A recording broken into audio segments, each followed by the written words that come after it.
For function notation with multiple locations of your variable, that means that you just have to plug in your input multiple times.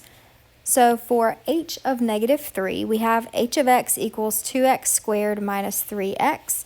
If our input is negative 3, that just means we're going to plug that in everywhere that we see an x.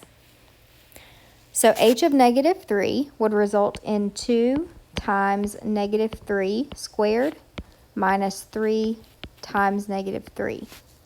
So notice I just plugged in negative 3 wherever there was an x. Now I have to make sure that I'm using the order of operations to properly evaluate this expression. So our first step is to deal with the exponent. So our exponent of negative 3 raised to the second power, that means that we're going to do negative 3 times negative 3. So that's 2 times 9, and then we have minus 3 times negative 3. Now we need to perform this multiplication. We have 2 times 9, and we have negative 3 times negative 3. So 2 times 9 is 18, and negative 3 times negative 3 is a positive 9. Now when we combine those and add them, we get 27, which is our final output. For h of 5, again, this is my input, so it goes in wherever I see an x.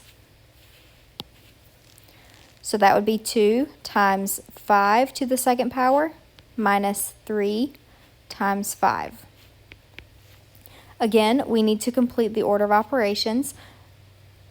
Exponent comes first, so 5 squared means 5 times 5. So that's 2 times 5 times 5 is 25 minus 3 times 5.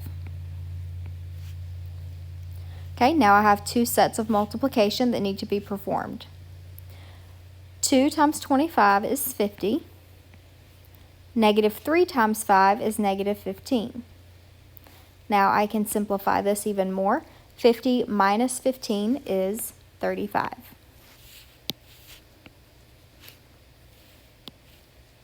And finally, h of 0.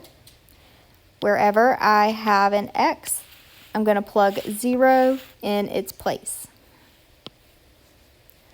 So 2 times 0 squared minus 3 times 0.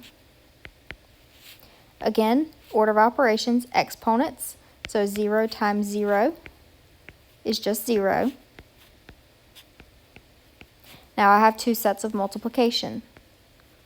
2 times 0 is 0 again, and negative 3 times 0 is 0.